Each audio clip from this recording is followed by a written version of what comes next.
su Biblia. Vamos a leer esta mañana el capítulo 37 del libro del profeta Ezequiel. Ezequiel, como bien sabemos, es un libro del Antiguo Testamento que está entre Jeremías y Daniel, para que lo puedas ubicar con más facilidad. Ezequiel 37, vamos a leer del 1 al 14, pero en el versículo 10 haremos una pausa. Entonces, Ezequiel 37, del 1 al 14. Si ya estamos ahí, vamos a orar, a poner este tiempo en las manos de Dios, para que sea Él quien nos hable esta mañana. Amado Padre, yo te doy gracias por esta mañana, la oportunidad que me das de estar aquí con mis hermanos para estudiar tu santa palabra. Ayúdanos a recibir en esta mañana tu mensaje, a poder ser transformados en nuestro corazón y en nuestro entendimiento por la luz de tu palabra, a salir de este lugar renovados y conociéndote cada vez más. Bendice, mi Dios, a todos nuestros hermanos que están pasando por una necesidad física, económica, de salud, emocional. Sosténlos y susténtalos con tu gracia. Que donde quiera que se predique tu palabra esta mañana, sean guiados por tu Santo Espíritu y que añadas a tu iglesia a los que han de ser salvos. Te lo pedimos, Padre, en el nombre de Jesús. Amén y amén. Bueno, vamos a empezar Ezequiel 37, del 1 al 10, y luego continuamos con los últimos 4 versículos. Ezequiel 37 dice así: La mano de Jehová vino sobre mí, y me llevó en el espíritu de Jehová, y me puso en medio de un valle que estaba lleno de huesos, y me hizo pasar cerca de ellos por todo en derredor, y aquí que eran muchísimos sobre la faz del campo, y por cierto secos en gran manera. Y me dijo: Hijo de hombre, ¿vivirán estos huesos? Y dije: Señor Jehová, tú lo sabes. Me dijo entonces: Profetiza sobre estos huesos, y diles: huesos secos, oigan palabra de Jehová. Así ha dicho Jehová el Señor a estos huesos: He aquí, yo hago entrar espíritu en ustedes, y vivirán. Y pondré tendones sobre ustedes, y haré subir sobre ustedes carne, y los cubriré de piel, y pondré en ustedes espíritu, y vivirán, y sabrán que yo soy Jehová. Profeticé pues como me fue mandado, y hubo un ruido mientras yo profetizaba. He aquí un temblor, y los huesos se juntaron, cada hueso con su hueso, y miré, y aquí tendones sobre ellos, y la carne subió, y la piel cubrió por encima de ellos, pero no había en ellos espíritu.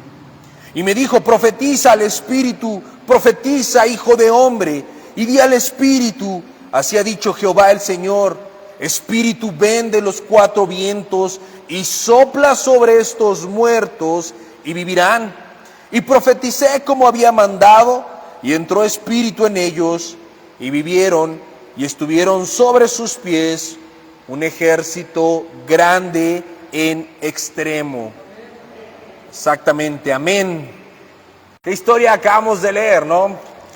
Les platicaba hace rato a nuestros hermanos de Coyoacán lo impactante que es leer esta historia, pero no solamente leerla, sino tratar de imaginarla y ponernos en los zapatos del profeta, de darnos cuenta qué es lo que él está viendo. Vamos a tratar de hacer un poquito de contexto. El pueblo de Israel, como ustedes bien saben, salió de Egipto. Dios los saca de Egipto por medio del libertador Moisés, y los hace cruzar el desierto y los lleva con una dirección. ¿A dónde los llevaba el Señor cuando los sacó de Egipto? Amén, a la tierra prometida. Y la tierra prometida estaba caracterizada por 2 cosas. Decían que la tierra fluía ¿qué? Leche y miel. Y sabemos que no era literal, no era como que entraban los israelitas, había una fuente de leche y una fuente de miel, pero el hecho que decía que fluía la leche y la miel era una manera coloquial de decir que era una tierra de recursos abundantes, donde ellos tendrían abundancia de recursos. A eso se refiere cuando dice que fluía la leche y la miel. Entonces, en esa tierra tenían todo lo que necesitaban. Era un pueblo que había sido esclavo y que había entrado a una tierra que Dios les había prometido dárselas por herencia, una tierra que tenía todos los recursos que ellos podían haber necesitado, y era una tierra que tenía recursos que a ellos no les había costado ningún trabajo tener. Tenía casas que ellos habitaron, pero que no construyeron, y tenía campos cultivados, y cosecharon de ahí lo que ellos no sembraron. Así llegó el pueblo de Dios a la tierra prometida, a habitar en casas que ellos no construyeron y a cosechar cosechas que ellos no sembraron. Tenían la abundancia, tenían una identidad como nación, tenían un bienestar, no les hacía falta nada. Pero en algún punto de la historia, el pueblo de Israel empieza a tener problemas entre ellos y se dividen. Y entonces Israel queda dividido en dos partes. El sur se le conoce como Judea y al norte se le conoce como Israel. Y empiezan a ser oprimidos por las naciones que los rodean. Entre ellos tenemos a los filisteos, a los moabitas. Empezaron a presionar al pueblo de Israel, a hacerles guerra, a complicarles la existencia y a hacer que la situación del pueblo de Israel ya no fuera tan próspera. Incluso les robaban la comida, hacían que ellos tuvieran que esconder la comida.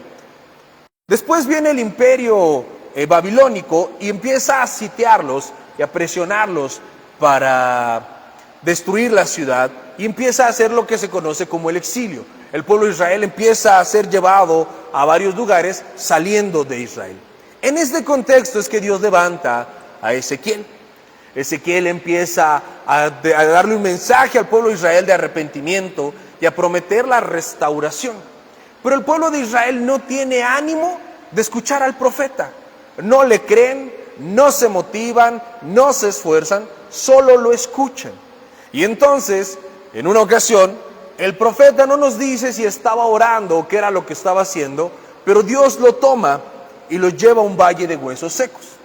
Aquí tenemos que hacer una aclaración. Esto no sucede de manera literal, solo es una visión que él está teniendo, ¿no?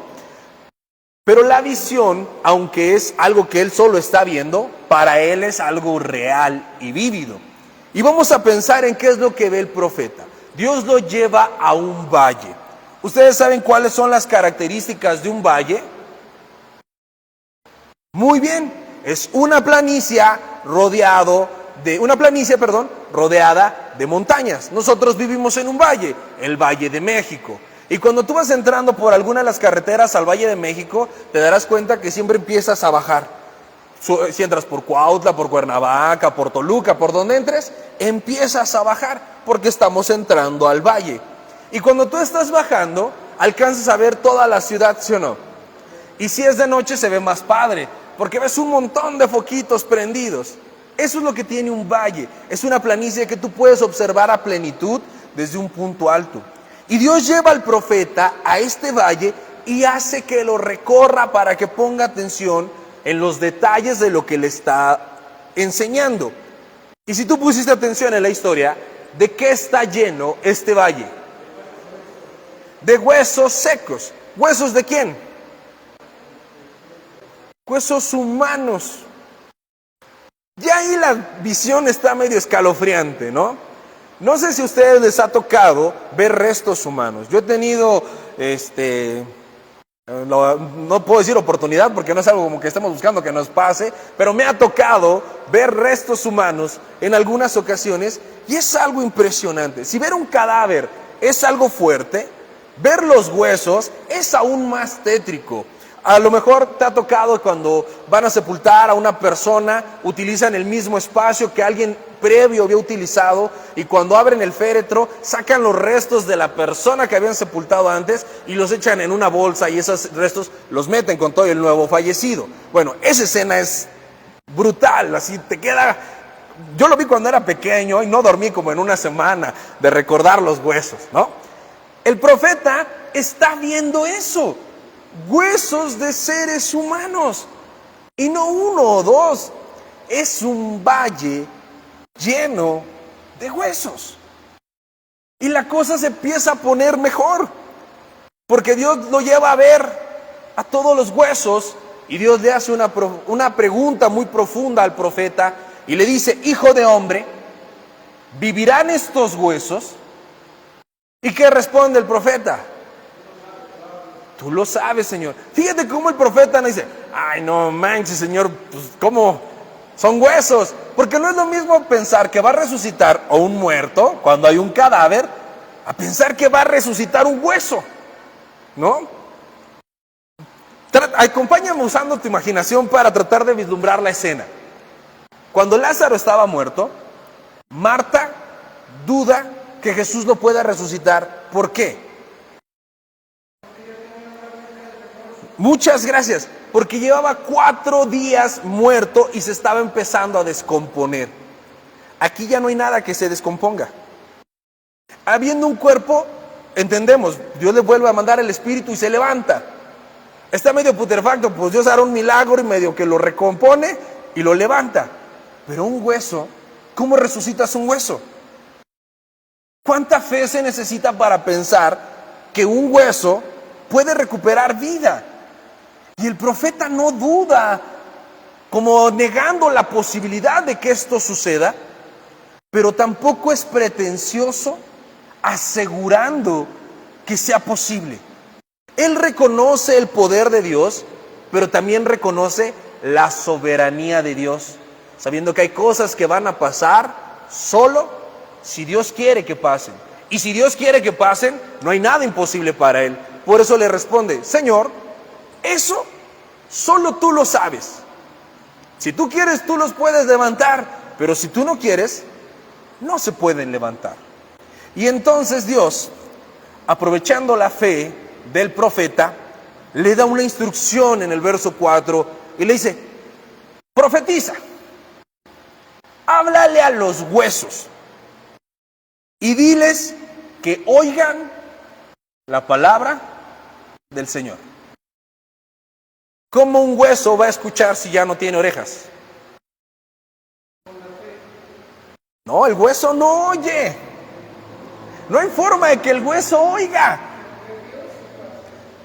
La palabra de Dios es poderosa. Él dice, habla a estos huesos y dile a los huesos que escuchen. Y ahorita vamos a ver por qué le está diciendo esto. Así dijo Jehová el Señor, he aquí, yo hago entrar espíritu en ustedes y vivirán. Y pondré tendones y carne y los levantaré. Y entonces el profeta profetiza. ¿Alguien sabe qué es profetizar? Gracias. Confesar, declarar o anunciar la palabra de Dios. Esto que estamos haciendo esta mañana es profetizar. Estamos anunciando la palabra de Dios y la palabra de Dios cumple su propósito. Entonces el profeta lo que hace es decirles, dice Dios que les va a dar espíritu y se van a levantar. Y entonces empieza, si la escena de los huesos ya está fea, acompáñame utilizando toda tu imaginación, ve lo que empieza a pasar. Dice el profeta que empieza a crujir el huesedal y se empiezan a mover y cada hueso busca a su compañero. Entonces imagínate que, porque es fácil caricaturizarlo en nuestra mente cuando lo leemos solo como una historia de la antigüedad, pero cuando lo pensamos como un acontecimiento real que una persona vio y vivió, ponte en el lugar del profeta, que Dios te dice, háblale a los huesos. Bueno, ya estás aguantando ese lugar donde está lleno de gente muerta, que sabes que algún día fueron personas y ahora solo son huesos, y les dices, pues dice Señor que les va a dar vida, ¿no? Y se empiezan a mover y se empiezan a acomodar enfrente de ti.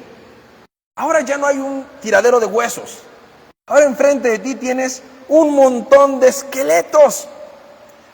No sé si en tu mente pase lo mismo que en la mía, pero eso no suena más bonito. A mí me daría más miedo ver los esqueletos formados enfrente de mí y hasta ahí Dios está haciendo algo grande, pero no es como que digamos el milagro más popular que haya hecho el Señor, ¿no? No es como que digamos, ¡ay, cómo me gozo! Ya no están tirados los huesos, ahora son calaveras o esqueletos enfrente de mí. Pero era obra de Dios y no se queda ahí. Después les empiezan a salir tendones a los huesos y luego los músculos y al final la piel.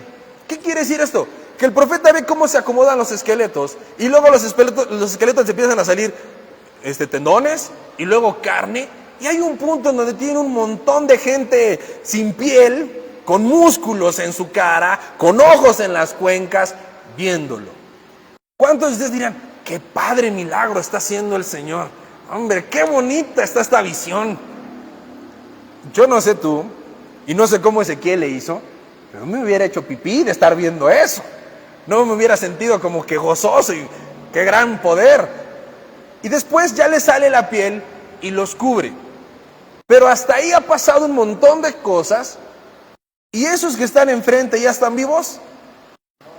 No, porque fíjate cómo dice el verso 9. Me dijo, profetiza al Espíritu, profetiza, hijo de hombre, di al Espíritu. Así ha dicho Jehová el Señor, Espíritu, ven de los cuatro vientos y sopla sobre estos, ¿qué? Muertos. O sea, primero eran un valle de huesos, luego se le vuelven esqueletos. Aquello empieza a tener carne y ve todo ese espectáculo. Y ahora tiene parado enfrente de él un montón de cadáveres. ¿Dónde está lo hermoso de ese milagro hasta ese punto? Pareciera que la cosa se puso más fuerte de lo que era. Y entonces profetiza que venga el Espíritu y ese montón de cadáveres que estaba enfrente de él, ¿en qué se convierte? Ahí dice, el verso 10. Y profeticé como había mandado, y entró espíritu en ellos, y vivieron, y estuvieron sobre sus pies un ejército grande en extremo. ¿En qué terminaron? En un ejército. Ahora sí puedes ver el gran cambio. Un montón de huesos secos en extremo, que no había forma de que algo vivo hubiera en ellos. Así empezaron y terminaron siendo un ejército grande en extremo. Pero si piensas lo que pasa entre que son huesos a que se convierta en un ejército, el medio, el proceso, es difícil de entender. Es difícil de entender por qué al Señor se le ocurrió hacerlo así. Pero así lo hizo. Y tiene una ilustración y tiene una explicación muy clara. Ven lo que dice el verso 11. Me dijo luego, hijo de hombre, todos estos huesos son la casa de Israel. He aquí, ellos dicen, nuestros huesos se secaron y pereció nuestra esperanza y somos del todo destruidos. ¿Ves cómo solo era una visión? No fue algo que sucedió realmente, pero Dios le está explicando qué fue lo que vio y por qué Dios le dio esa visión. Esos huesos son la casa de Israel. Entonces, con eso en mente, regresemos al inicio, cuando Dios le pregunta, ¿estos vivirán? Dios está preguntándole al profeta, ¿hay esperanza para esta gente? Y cuando Dios se refiere al pueblo de Israel, nosotros lo trasladamos a nuestro tiempo, está hablando de la iglesia. Nosotros, ¿hay esperanza para ti? No es casualidad que hayan sido huesos secos en gran manera. No había nada de vida en ellos. No había forma alguna en que los huesos se ordenaran. Por eso te decía, ¿por qué le dice que le hable y que los oigan si son solo huesos? La gente que vive sin Dios está muerta. Está muerta en sus delitos y en sus pecados. Y esos muertos tienen que oír la palabra de Dios. ¿Y cuántos muertos tenemos en nuestra casa? Y a veces pensamos, ¿habrá esperanza para estas personas? ¿Vivirán? ¿Van a conocer al Señor algún día? Los huesos secos, ese valle representa todas las imposibilidades que tenemos y todas las situaciones complicadas que estamos atravesando, los lugares en donde ya no tenemos esperanza. El pueblo de Israel disfrutaba la tierra prometida, estaban en abundancia, ahora esparcidos con una fuerte crisis económica, crisis emocional, una decadencia moral, porque sus hijos estaban siendo esclavizados y sus hijas estaban siendo tomadas para casarse con naciones extrañas. Ellos habían perdido su tierra, su identidad como pueblo y sentían que Dios no estaba con ellos. habían perdido hasta la fe. Por eso estaban secos en gran manera. Todas las áreas de su vida tenían la desesperación de parecer que ya no había nada más que hacer. Y Dios le pregunta al profeta, ¿vivirán? Y fíjate cómo no está hablando Dios de un asunto en donde el profeta tuviera algo que hacer o pudiera hacer algo. No le está diciendo, profeta, ¿tú los vas a revivir? No. Y no había forma alguna en que el profeta hiciera algo para que se levantaran, eran huesos secos. Son esas situaciones en donde tú y yo ya hicimos lo que teníamos que hacer, lo que podíamos hacer, y ni aún así ha habido un cambio. Siguen muertas esas áreas en nuestra vida. Pasamos por estrechez económica o tenemos un negocio y ya hicimos de todo, intentamos y parece que se va a acabar el negocio. Y nos preguntamos, ¿voy a fracasar? ¿Me van a correr del trabajo? ¿O el matrimonio se va a destruir? ¿O los hijos se van a perder? ¿O mi familia? ¿O mi llamado? ¿Estoy llamado en la iglesia? ¿Hay algo de Dios para mi vida? ¿Ocupo yo un lugar en el plan de Dios? Y la respuesta es, Señor, tú lo sabes. Esta mala noticia que me dieron y que me hace que tenga miedo al futuro, ¿se va a consumar? Señor, tú lo sabes. ¿Mis problemas de salud se van a agravar o me voy a curar? Señor, tú lo sabes. Porque hay situaciones que quisiéramos que cambiaran, pero que ya hicimos todo lo que podíamos hacer y no han cambiado. Solo Dios sabe si esas van a cambiar o no. Y el profeta no da un consejo como los que dan hoy en día muchas personas, de piensa positivo, vibra bonito. El que piensa cosas buenas le pasan. El profeta no dijo ninguna de esas tarugadas. El profeta dijo, Señor, tú lo sabes. Porque los milagros no los hacemos las personas, ni los provocamos las personas. Yo escuché un montón de predicadores que no entienden muy bien la Biblia, que asumen que tú y yo podemos provocar o impedir los milagros. ¿Quiénes somos tú y yo para provocar o impedir un milagro? No somos nadie. Si Dios quiere hacer algo, lo hace. Y si no quiere hacerlo, no lo hace. Tú y yo no podemos obligar a Dios a nada, ni impedir su voluntad. Solamente tú y yo, por medio de la fe, podemos participar y ser testigos de lo que Él quiere hacer. No cambiarlo. Humanamente hay muchas cosas que podemos hacer, pero que no son la solución. La gente puede ir al psicólogo, la gente puede ir al club de los optimistas, la gente puede ir a Alcohólicos Anónimos, y en esos lugares van a recibir un grado de ayuda. Sí, un grado de ayuda, pero les hará un milagro, transformará su vida, hará que los huesos secos revivan. No, la respuesta es no. Porque si no, entonces, ¿por qué la gente que va al cuarto y quinto paso, la gente que va al psicólogo, termina en la iglesia? Porque eso no funcionó. Porque eso no hizo un milagro. Solo Dios hace milagros. Dios, no el hombre. Porque también esos milagreros que dicen, noche de milagros, hoy es día de milagros. ¿Quién dice que es día de milagros? Solo Dios. El hombre no puede decir, Dios va a hacer milagros el sábado, vénganse que vamos a hacer milagros. El profeta tenía que confiar en la voluntad de Dios y dejar las cosas en las manos de Dios. Confiar en su palabra. Esas áreas en nuestra vida que están secas, que parece que están muertas, en donde nos damos cuenta que no tenemos el control, solo Dios puede hacer algo ahí. Y Él sabrá si lo hace. Fíjate cómo le dice después de que le explica que el pueblo de Israel son esos huesos y que se sienten destruidos del todo. Verso 12. Por tanto, profetiza y diles, así ha dicho Jehová, he aquí, yo abro sus sepulcros, pueblo mío, y los haré subir de sus sepulturas, y los traeré a la tierra de Israel.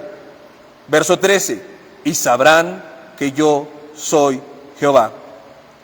Este es el título del estudio, y sabrán que yo soy Jehová.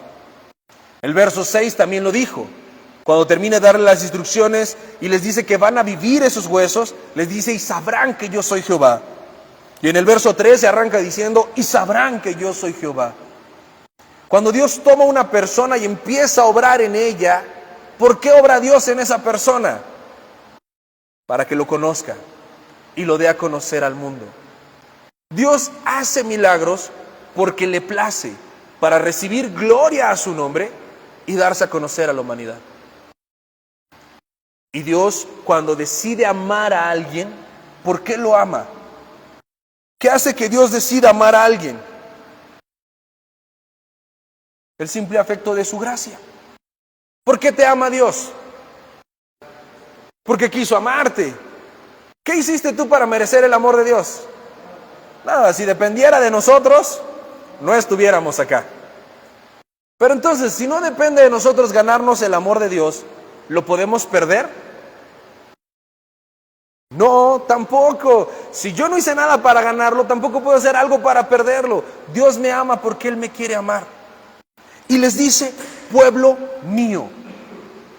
Se identifica con ellos. Dios ha tomado su decisión de ayudar a estos huesos secos. Dios quiere intervenir ahí. ¿Por qué? Porque Él quiere. No porque se lo merezcan. Y es así Dios con cada uno de nosotros. Tenemos al Creador del universo, que nos ha dado su palabra y que quiere intervenir en nuestra vida y lo hará.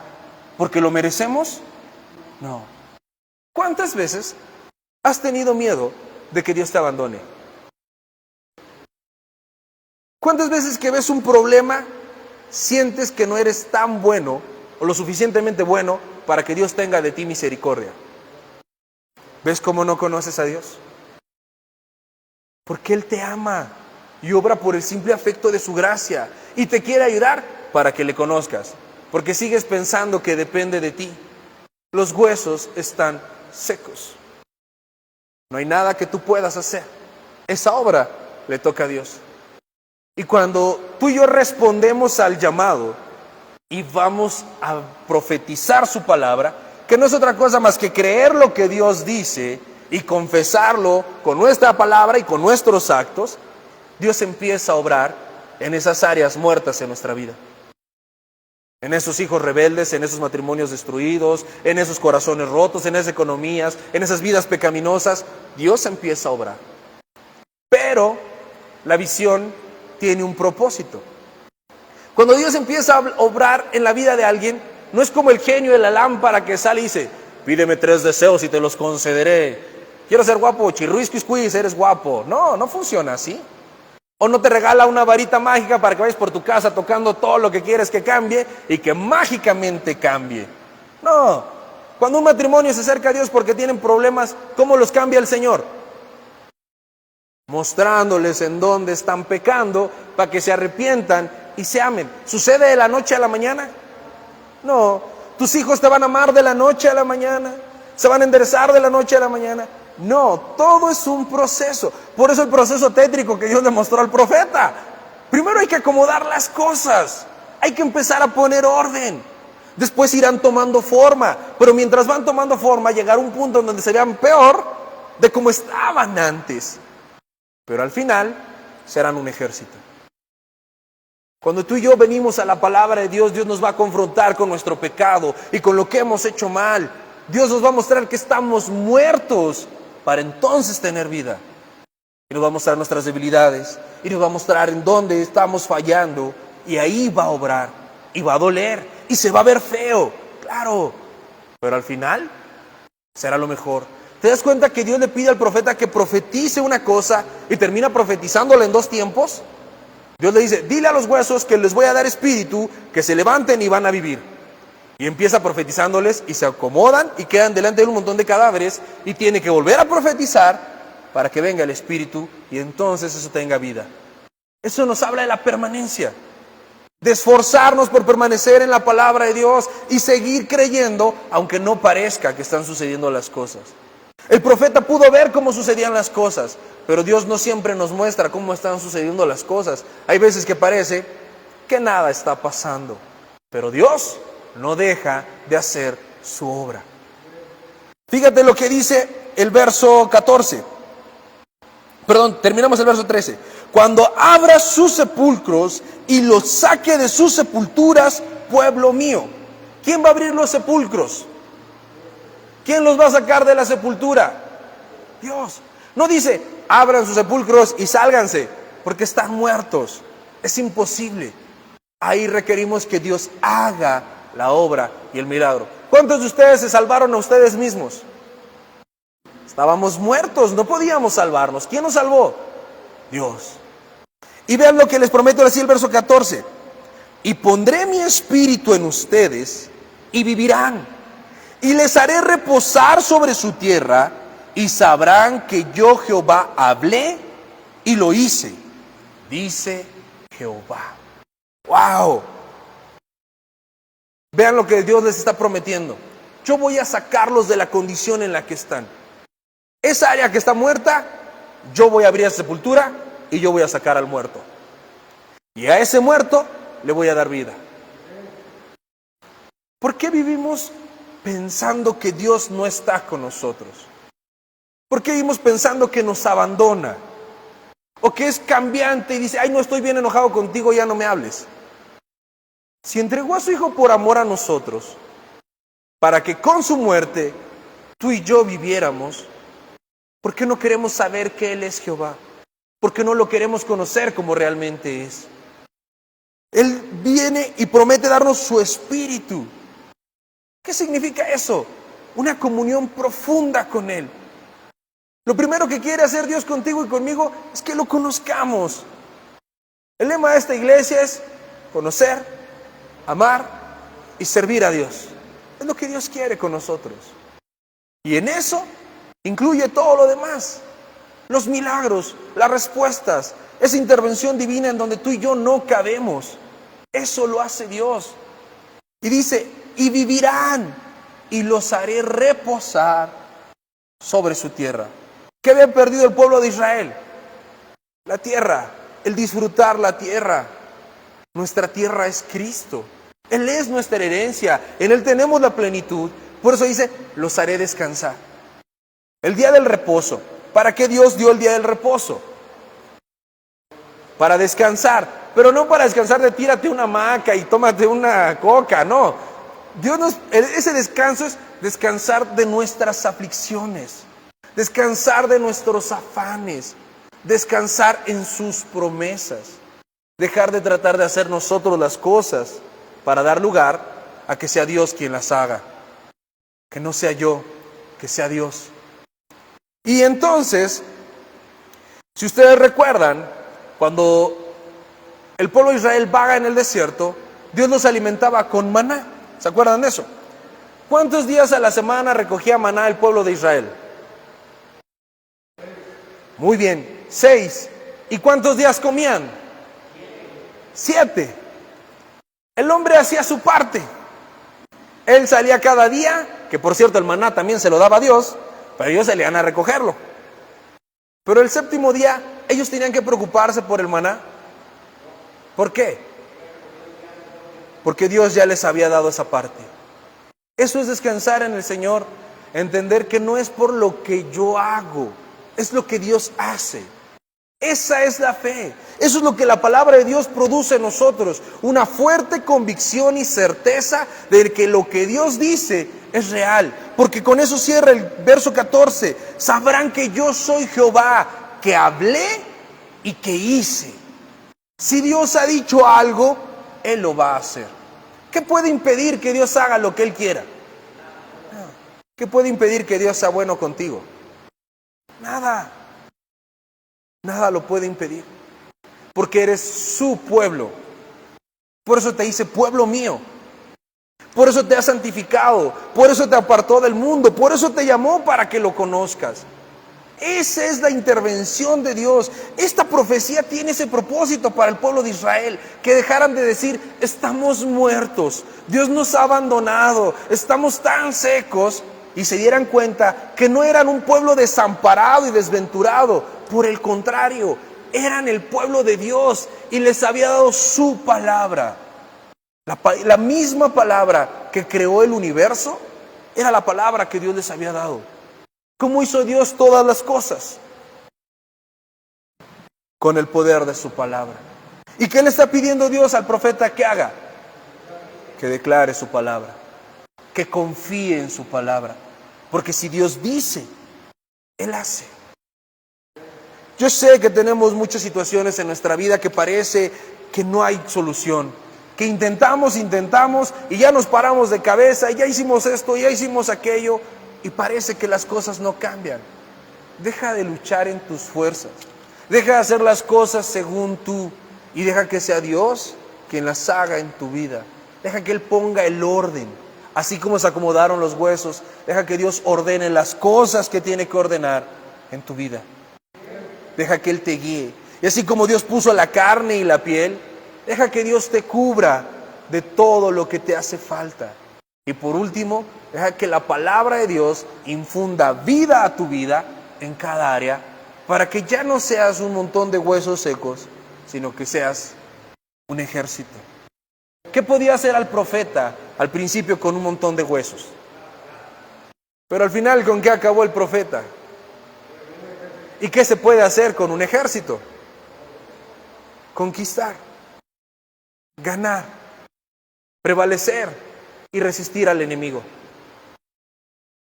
Yo creo que todos nosotros necesitamos conquistar, prevalecer y resistir al enemigo. En nuestra casa, con nuestra familia, en cada área, en la economía, en la salud, que no son las áreas más importantes, pero que también nos duelen. Y también Dios tiene cuidado de ellas, porque si Él cuida de las aves, ¿cómo no va a cuidar de nosotros? Dios no nos va a desamparar ni nos va a dejar jamás. Él es bueno y Él puede cambiar nuestro valle de huesos secos en un ejército. Amén. ¿Les parece si terminamos nuestro estudio orando? Ahí en tu lugar, en donde estás, cierra tus ojos y hagamos este ejercicio de reflexión.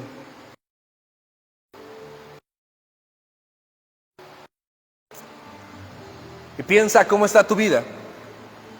¿Cuál es tu valle de huesos secos? Te preguntas si tus hijos vivirán, si tus padres, tus hermanos, si esas personas que amas y que parecen tan perdidas, tan sordas a la palabra de Dios, tan muertas en sus pecados y sus delitos, te preguntas si algún día vendrán a los caminos del Señor, si habrá orden y restauración para ti, si podrás vencer ese pecado, superar esa aflicción, esa pérdida, si Dios podrá sanar, si Dios proveerá para tus necesidades. Dios lo sabe y depende de Él, pero todo lo que Él dice lo cumple. Profetiza su palabra, estudia su palabra, cree su palabra, habla su palabra, porque lo que Él ha dicho, Él lo hará, y entonces tú sabrás que Él es Jehová,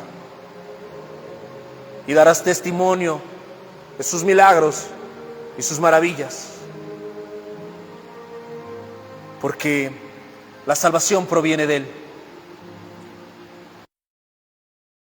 Y aunque tu padre y tu madre te abandonaran, con todo, Jehová te recogerá. Tú no estás solo, no estás sola. Eres del bendito pueblo de Dios, y Él decidió amarte y no dejará de hacerlo. Habla con Dios y dile cuál es tu valle de huesos. Y pídele que traiga su orden, su restauración y su cobertura, su protección, pero sobre todo, su Santo Espíritu que da vida. Amado Padre, en esta mañana nos presentamos delante de ti. Señor, Tú lo sabes todo. Y conoces nuestras necesidades y nuestras aflicciones. Tú sabes la condición en la que viven nuestras familias. Aquellos que parece que están muertos porque no han querido escuchar tu palabra. Haz que oigan tu palabra, Señor, y guíanos a profetizarles, hablarles de ti, y que ellos te conozcan y vengan a tu verdad. Señor, que tu palabra nos transforme y ponga orden en nuestra vida. Que dejemos de tener vidas pecaminosas, desordenadas, a medias. Y que hoy decidamos poner orden en cada área, para que tú traigas vida, para que tú vivifiques nuestro hogar, nuestra familia, nuestra alma, nuestras emociones. Que tú vivifiques todo lo que tenemos, Señor. Que suplas nuestras necesidades. Padre, tú sabes que nos preocupa el futuro, la economía, las deudas, esos problemas que nos roban la paz, que no nos dejan dormir, esas situaciones que nos llenan de miedo, de tribulación. Tú las conoces, Padre. Yo no sé si vivirá, yo no sé si podré salir de esta, pero tú sí. Solo tú puedes hacer lo posible, Señor. Solo tu palabra. Yo creo en ti y sé que lo que tú dices, tú lo cumples. Déjanos ver tus milagros, Padre. Avívanos, Señor, como iglesia. Aviva nuestra fe. Despiértanos a la santidad, el compromiso contigo, Dios. Restaura nuestros hogares y suple nuestras necesidades. Te lo pedimos, Padre. Que seamos todos llenos de tu presencia, de tu Santo Espíritu, en todo lo que somos y hacemos, para darte gloria. Déjanos mirar tu milagro. Abre nuestras sepulturas y sácanos del sepulcro, Señor, y danos vida, para que conozcamos que tú eres Dios, para que conozcamos tu gracia, tu poder, y demos testimonio de él. Yo te lo pido, Señor, no porque lo merezca, sino porque tú eres bueno. En el precioso nombre de tu Hijo Jesús. Amén y amén.